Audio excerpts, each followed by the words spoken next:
खबर हापुड़ से है, जहां निजी अस्पताल का अमानवीय चेहरा सामने आया है और प्रसव पीड़ा से परेशान महिला की डिलीवरी करने से इनकार कर दिया गया। दरअसल महिला के पास जो महिला है वो पास के ही गांव में रहती थी और एक निजी अस्पताल में उसका इलाज चल रहा था। देर रात महिला को प्रसव पीड़ा हुई, जिसके बाद महिला को लेकर परिवार वाले निजी अस्पताल पहुंचे, जहां डॉक्टर ने खून की कमी बताते हुए महिला की डिलीवरी करने से इनकार कर दिया। लाख मिन्नतों पर भी जब डॉक्टर नहीं माने तो परिवार वालों ने खुले आसमान के नीचे महिला की डिलीवरी करवाई। जैसे बच्चा आधा निकल गया, उनके यहाँ भाग के गया, उन्हें केस नहीं लिया, भगा दिया और रास्ते में आधा बच्चा अंदर आधा बाहर रोने लगा। कोई देखा नहीं, मोहल्ले वाले आके हमें साथ दिया, बाहर वाले। क्या बताया था उन्होंने? कहा हमारे बस की बात नहीं है, केस ना लिया उन्होंने। और इस खबर पे ज्यादा जानकारी के साथ मोहम्मद ताहिर हमारे संवाददाता। ताहिर, कैसे यहाँ पे डॉक्टर्स जो हैं, जिन्हें धरती पे भगवान का रूप माना जाता है, वो इतने संवेदनहीन हो गए कि एक महिला जिसकी डिलीवरी होनी थी उसको इनकार कर दिया गया? जी, कहीं ना कहीं देखा जाए जो निजी चिकित्सक हैं अपनी जो मनमानी पे उतारू हैं और ये कहीं ना कहीं देखा जाए ये लोग जो है अपनी मनमानी कर रहे हैं और अपनी मर्जी के हिसाब से इलाज कर रहे हैं। कहीं ना कहीं देखा जाए तो डॉक्टर को भगवान का दर्जा दिया जाता है, तो अब लोगों का भगवान से विश्वास उठता जा रहा है। हापुड़ के गढ़मुक्तेश्वर का ये मामला है। यहाँ पर जो महिला है वो महिला देर रात को जो है चिकित्सक के पास उसके परिजन लेके जाते हैं डिलीवरी के लिए, जहाँ निजी चिकित्सक खून कम होने का बहाना बनाकर उसको अपने यहाँ से दूसरी जगह के लिए रेफर कर देता। काफी मिन्नतों के बाद भी जब डॉक्टर ने जो है इलाज करने से मना कर दिया, तो वही खुले आसमान के नीचे महिला की आसपास के लोग जो महिलाएं इकट्ठी हो गई जिन्होंने डिलीवरी कराई। हालांकि जो महिला और बच्चा दोनों ठीक हैं और दोनों ठीक हैं और कहीं ना कहीं जो परिवार है वो कार्रवाई की बात जरूर कर रहा है ऐसे चिकित्सक पर। चलिए, बहुत शुक्रिया जानकारी के लिए। तो ये ऐसा मामला जो कहीं ना कहीं सोचने पे मजबूर करता है कि आखिर डॉक्टर्स, जिन्हें धरती पे भगवान का रूप माना जाता है, वो कैसे इतने संवेदनहीन हो सकते हैं। और अगली खबर संत कबीर नगर से है, जहां अतिक्रमणकारियों को प्रशासन ने नोटिस दिया है और करोड़ों की संपत्ति बुलडोजर से ध्वस्त की जाएगी। 22 लोगों द्वारा किया गया 3 दशक से अवैध अतिक्रमण और माता समय मां मंदिर के पोखरे का रकबा जो है वो पूरा होगा। और यहां पे कई ऐसी इमारतें, कई ऐसी दुकानें, कई ऐसे होटल जिनको ध्वस्त किया जाएगा, जहां कई साल से अवैध अतिक्रमण किया गया है।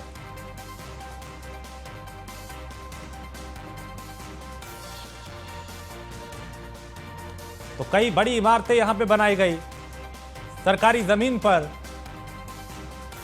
और अब चूंकि शासन पूरी तरह से गंभीर है और उसी को लेकर प्रशासन भी हरकत में आ चुका है और पिछले कई दिनों में कई जगह ऐसी कार्रवाई की गई जहां पे बुलडोजर की गरज सुनाई दी गई, जहां पे ध्वस्तीकरण हुआ, कहीं जब्तीकरण हुआ, सरकारी जमीनों को कब्जा मुक्त कराया गया, माफियाओं पे भी शिकंजा कसा गया, भूमाफियाओं के खिलाफ भी कार्रवाई की गई।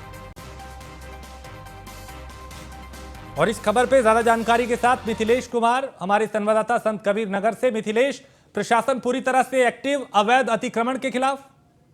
देखिए, बिल्कुल बता दें कि राजेश, प्रशासन पूरी तरीके से सक्रिय है और प्रशासन का साफ तरीके से कहना है कि लगभग ये 3 दशक से यहाँ पर अवैध तरीके से कब्जा किया गया था, जिसको हटाया जाएगा और पोखरे का सुंदरीकरण होगा।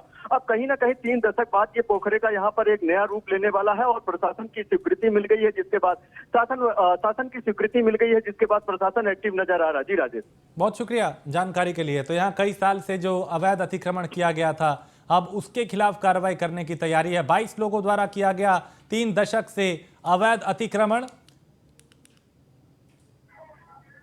और अब उनके खिलाफ एक्शन की तैयारी है।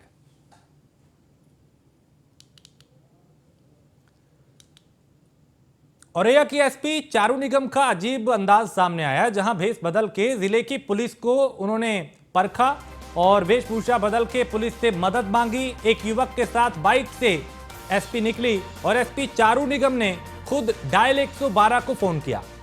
झूठी लूट की घटना की जानकारी दी गई पुलिस को और तत्काल मौके पर पुलिस भी चंद मिनट में ही पहुंच गई। यानी एक तरीके का रियलिटी चेक यहां पे एसपी कर रही थी और उस रियलिटी चेक पे पुलिस जो है वो खरी उतरी।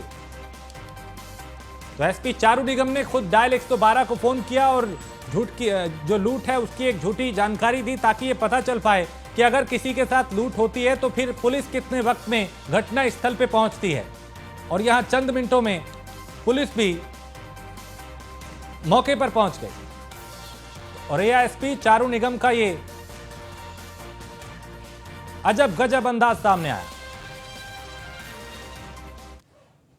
और पीलीभीत में आबकारी पुलिस की बड़ी कार्रवाई, जहां अवैध शराब बनाने और बिक्री के खिलाफ अभियान चलाया गया है। आबकारी विभाग की टीम की छापेमारी से पूरे इलाके में हड़कंप मच गया है। कई गांवों में कच्ची शराब बनाने वालों पर यह कार्रवाई की गई है और आबकारी पुलिस ने विभाग ने 6 महिलाओं को गिरफ्तार भी किया है। पूरनपुर कोतवाली, कपूरपुर, महादिया क्षेत्र में भी छापा मारा गया। तो कई गांवों में कच्ची शराब बनाने की जानकारी पुलिस को मिली थी, जिसके बाद आबकारी प्रशासन, पुलिस प्रशासन जो है वो पूरी तरह से एक्टिव दिखाई दिया और कई इलाकों में छापा मारा गया। कई लोगों को गिरफ्तार भी किया गया, उसमें कई महिलाएं भी शामिल हैं। तो पीलीभीत में आबकारी विभाग ने बड़ी कार्रवाई की है और अवैध शराब बनाने और बिक्री के खिलाफ लगातार अभियान चलाया जा रहा है, क्योंकि कई बार जहरीली शराब के चलते लोगों की जान गई है और इस पर रोक लगाने के लिए शासन प्रशासन पूरी तरह से गंभीर है। तो आबकारी विभाग ने 6 महिलाओं को गिरफ्तार किया है और इस खबर पे ज्यादा जानकारी के साथ अमित कुमार हमारे संवाददाता। अमित, पुलिस प्रशासन जो है, आबकारी विभाग यहां अवैध शराब के खिलाफ पूरी तरह एक्टिव दिखाई दे रहा है। जी, अगर हम बात पीलीभीत जनपद की करें, यहाँ पे दिनेश कुमार प्रभु जो पुलिस अधीक्षक हैं, इन्होंने भी तमाम सुरक्षा व्यवस्था को लेकर के काफी कुछ बेहतर कर रहे हैं। वहीं अगर बात हम आबकारी विभाग की करें तो आए दिन जो ये आबकारी विभाग के द्वारा छापामारी जो है लगातार चल रही है और जितने भी इस तरह से गलत तरह से शराब बनाने के कार्य चल रहे हैं, लगातार प्रयास कर रहे हैं, लगातार अधिकारी पुलिस कर्मी जो है वहां जा रहे हैं, छापामारी कर रहे हैं। हालांकि अगर बात इस समय पीलीभीत जनपद की करें तो यहाँ पर इस तरह जो छापामारी है पुलिस विभाग में, जो आबकारी विभाग जो है बड़ी कार्रवाई कर रही है। ऐसा ही मामला चाहे पूरनपुर में रहा हो या अन्य जगह पे, लगातार यहाँ पे पूरा प्रशासन बहुत सक्रियता के साथ कार्य कर रहा है और जितने भी इस तरह के गैर कानूनी काम हो रहे हैं शराब को लेकर के, उन पे अंकुश लगाने में पूरा प्रयास कर रहा है। इस छापेमारी में कितनी गिरफ्तारियां हुई हैं? देखिए, अगर हम गिरफ्तारी की बात करें तो इस समय अगर हम, चूंकि हाल ही में पूरनपुर कोतवाली के अंतर्गत एक गांव आता है, वहां पर दर्जनों, लगभग जो है 1 दर्जन के आसपास लोग गिरफ्तार किए गए हैं अलग अलग गांव से, जिनमें अगर हम बात करें तो पूरनपुर कोतवाली क्षेत्र के गांव जो है कपूरपुर में, महादिया में, सुवोझा में, चंड फिरोजपुर में, सिरसा में, लगभग 5 गांव में छापेमारी की गई है और कई लोगों को पकड़ा गया है। और वही अगर हम बात करें तो 1500 किलो लहन को बर्बाद कर दिया है, खराब किया गया है, मतलब आबकारी विभाग ने नष्ट कर दिया लहन को, और 100 लीटर कच्ची शराब भी वहां से बरामद की गई है। तो इस तरह से प्रशासन के जो तेवर हैं वो तीखे हैं, लगातार इस तरह के मतलब ऑपरेशंस चल रहे हैं, प्रयास कर रहे हैं, जो भी इस तरह के कार्य हो रहे हैं प्रशासन सक्रियता के साथ उन पे अंकुश लगाने में कहीं कसर नहीं छोड़ रहा है। बहुत शुक्रिया अमित जानकारी के लिए। तो पुलिस प्रशासन, आबकारी विभाग यहाँ पूरी तरह से एक्टिव और लगातार अब छापेमारी की जा रही है। और हापुड़ में जमीनी विवाद में पत्रकार पे जानलेवा हमला किया गया है। पत्रकार पे हमला कर दोनों दबंग वहां से फरार हो गए। पत्रकार की हालत गंभीर बनी हुई है, अस्पताल में उन्हें भर्ती कराया गया है और पुलिस की गिरफ्त से दोनों हमलावर दूर है। सिंभावली थाना क्षेत्र का यह मामला बताया जा रहा है।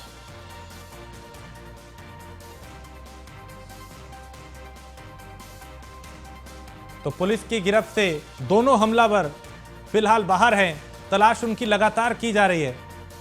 सिंभावली थाना क्षेत्र का यह मामला, जहां जमीन के विवाद में एक पत्रकार पे जानलेवा हमला किया गया। 2 हमलावर बताए जा रहे थे और दोनों फरार हैं। अब पुलिस घायल को अस्पताल में भर्ती कराने के बाद जांच कर रही है, आरोपियों की तलाश कर रही है।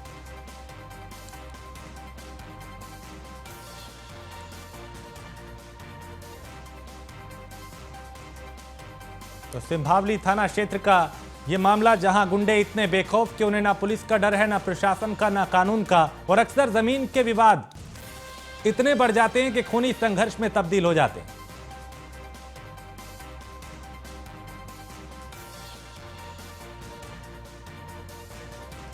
पत्रकार की हालत गंभीर बताई जा रही है। अस्पताल में उन्हें भर्ती कराया गया है।